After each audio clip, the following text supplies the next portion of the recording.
Bismillahirrahmanirrahim. Assalamualaikum warahmatullahi wabarakatuh. Alhamdulillah, assalatu wassalamu ala rasulillah. Asyhadu an la ilaha illallah, asyhadu anna rasulullah. Bapak-bapak, ibu-ibu yang saya hormati, juga adik-adik yang saya cintai dan banggakan. Alhamdulillah, dengan izin Allah Subhanahu wa taala bersua dalam majelis yang sangat mulia ini untuk membuktikan kesyukuran kita atas limpahan rahmat, limpahan nikmat yang tentu saat ini kita rasakan. Nikmat sehat, Bapak Ibu, nikmat usia. Kalau mencoba mentafakuri kondisi sekitar, rasanya kita masih beruntung karena masih diberikan kesempatan untuk hadir di tempat ini. Karena di luar sana ada yang tidak bisa hadir karena kesibukan dunia dan mengejar dunia, tidak bisa hadir karena sakit, dan tidak bisa hadir karena kematian menjemputnya.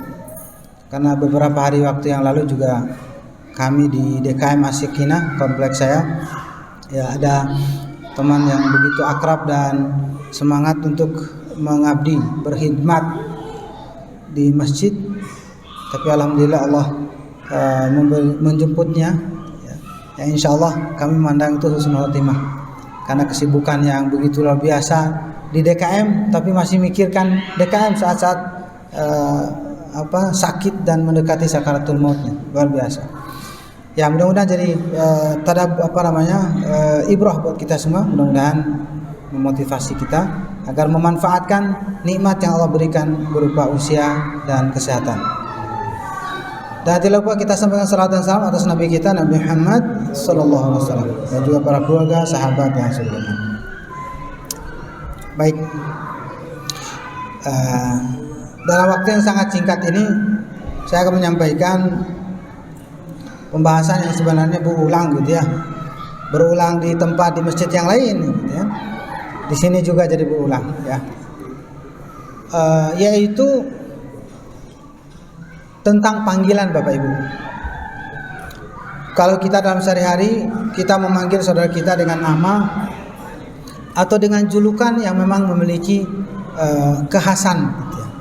Pak Ketua gitu ya, Pak DKM misalnya, atau Pak Bos karena bisnis dan selalu bagi-bagi duit misalnya gitu ya, atau apapun lah bahasanya. Nah, ternyata Allah pun memanggil kita dengan panggilan yang khas gitu ya, dengan panggilan ya ayuhan nas, nah, itu kan manusia. Ya ayyuhalladzina amanu, wahai orang beriman. Ya bani Israel, ya Adam, ya bani Adam, ya ayyuhan nabi, dan seterusnya. Nah, sekarang kita bahas ada panggilan yang spesial buat kita, husnul dzan kepada Allah nih. Panggilan spesialnya apa? Ya ayyuhalladzina amanu, wahai orang-orang yang beriman. Kepada kita Pak husnul khotimahnya, husnul dzannya gitu ya. Pertanyaannya, kenapa harus panggil amanu? Yang pertama, karena kalau sudah memanggil itu menunjukkan ada penugasan. Ya, penugasan. Sesudahnya apa? Biasanya surat Al-Baqarah 183 kan kutiba alaikumusiyam, berarti penugasannya menjalankan shaum. Ya ayyuhalladzina amanu qu anfusakum wa ahlikum nara. Jadi tugasnya apa? Menjaga diri kita dan keluarga dari api neraka. Ya ayyuhalladzina amanu athi'ullaha wa rasulah. Tugasnya untuk taat kepada Allah dan Rasul. Nah, insyaallah nanti rakaat-rakaat awal saya akan baca panggilan itu. Ya. Lalu kenapa harus amanu untuk penugasan? Karena ternyata Bapak Ibu, penugasan ini bisa selesai dan tuntas kalau didasari oleh keimanan gitu. Ya contohnya saum. Siapa yang mau puasa sepanjang hari, sepanjang 30 hari? Nggak ada Pak. Terus kan kita bisa, iya karena kita memiliki keimanan. Bisa tuntas sampai 30 hari. Walau terus menghitung-hitung kapan ini tanggal 29 tanya, nah gitu. Gak apa-apa, itu manusiawi sih anak-anaknya gitu. Ya. Ini jam berapa Bi? Wow, jam 3, aduh masih lamanya. Wajar, nggak apa-apa. Tapi diingatkan tentang pahalanya dan seterusnya. Begitu juga kita mau semangat untuk menjalankan itu karena keimanan. Iman terhadap balasannya, iman kepada Allah yang menjadi zat yang patut kita sembah dan seterusnya. Sip, yang ketiga. Kenapa amanu? Karena Bapak Ibu sekalian, ternyata sehebat apapun ibadah kita, sebanyak apapun amal kita, kalau tidak didasari oleh keimanan, nol, nggak ada apa-apanya.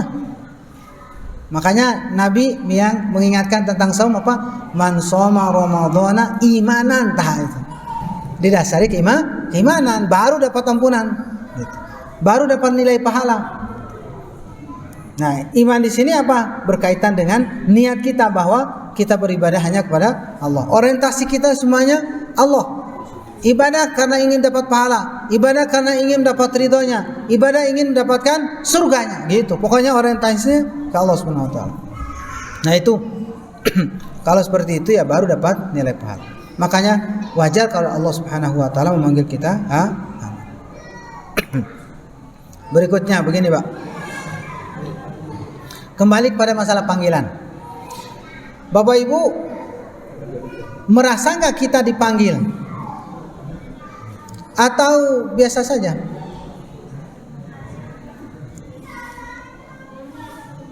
Oke, kalau kita merasa alhamdulillah. Cuman ini saya. Ya ayyuhalladzina amanu, ditujukan kepada saya. Kadang malu, Pak. Malu gimana? Iya, kalau distandarkan dengan standar Allah, mukmin tuh sebenarnya apa sih? Karakternya, sifatnya, ya, cirinya. Kita lihat surat Al-Anfal, surat Al-Hujurat tentang iman. Al-Anfal ya gampang, yang sering kita dengar, ayat 2. Innamal mu'minuna alladhina idza dzukirallahu wajilat qulubuhum wa idza tuliyat 'alaihim ayatuhu zadatuhum imana wa 'ala rabbihim yatawakkalun. 3, Pak, Bu. Mukmin sejati itu apa? Yang pertama, apabila disebut nama Allah bergetar hatinya. Nah, iya, buat saya kalau dipanggil nyebut Allah, menyebut subhanallah, nyebut asmaul husna, kadang getar, kadang biasa-biasa saja. Lempeng.com. Terus panggilan amanunya kumaha ya teh gitu. Jadi kadang malu, Pak, dipanggil amanu teh. Ya Allah, malu begitu. Ditambah lagi kalau cirinya orang beriman itu apa? Apabila dibacakan Quran bertambah imannya. Tuh. Kira-kira yang tadi baca surat An-Naba dan An-Nazi'at itu makin bertambah enggak keimanan kita? Atau makin bukan bertambah iman tapi bertambah kesal? Abu Amar teh baca Quran panjang-panjang deh. Nah, bisa jadi kayak gitu. Kalau di sini mah enggak, keren di sini mah. Ya. Gitu, Pak. Nah, kalau bertambah keimanannya, ya udah berarti panggilan amanu itu buat kita. Alhamdulillah, ya Allah. Dan yang ketiga, wa 'ala rabbihim yatawakkalun. Tawakal, rasanya mudah ini mah ya. Tahu juga kalau kita keluar rumah, bismillahi tawakkaltu 'ala Allah. Lebih mudah dibandingkan 2 poin ini. Karena 2 poin ini butuh kondisi keimanan yang mantap.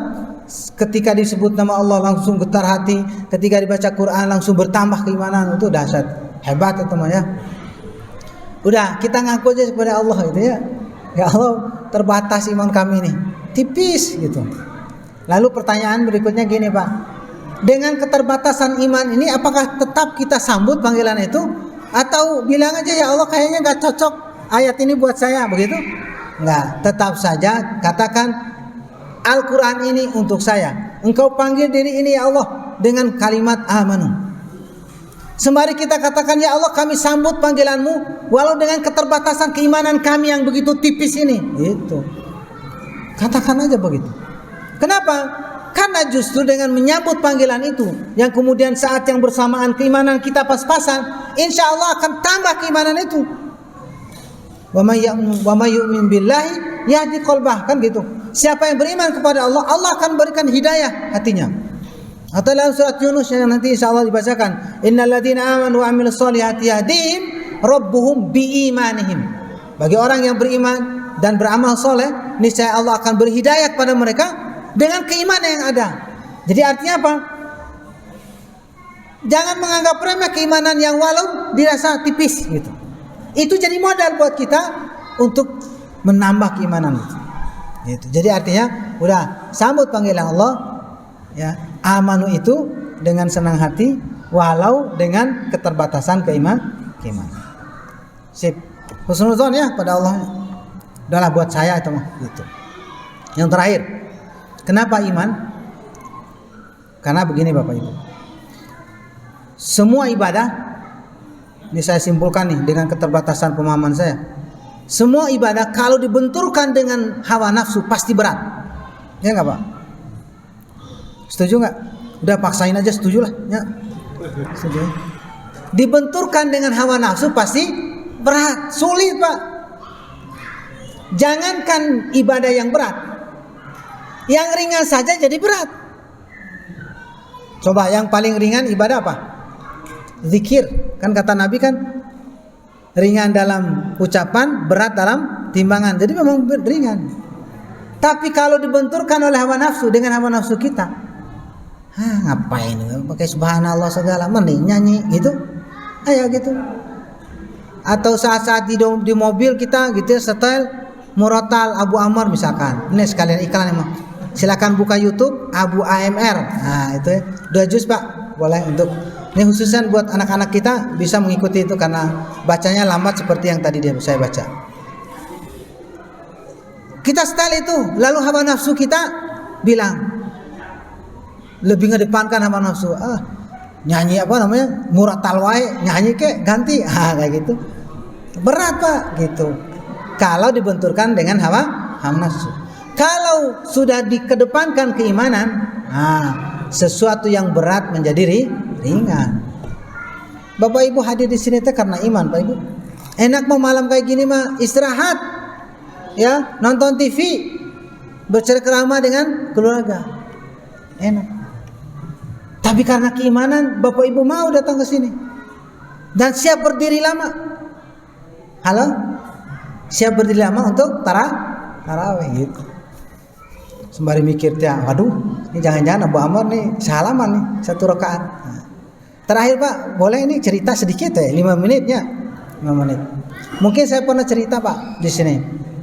Ada seorang sahabat yang dulu ini, karena beliau sekarang udah lulus, yaitu kuliah di Mesir. Kuliah di Mesir karena mahasiswa cari tantangan, challenge kalau gaya ngomong sekarang. Challenge apa? Mencari masjid yang taraweh semalaman itu 5 juz. Berapa? 5 juz. Di sini berapa Pak? 30 juz ya. Juz 30. Nah, Bapak pokoknya mah cerita dulu. Hal yang aneh enggak tuh, biasa itu. Di Indonesia mah udah 1 juz ada, 2 juz malam ada, 3 juz. Alhamdulillah saya diamanahin itu di bawah. Kenal Pak tetangga di bawah?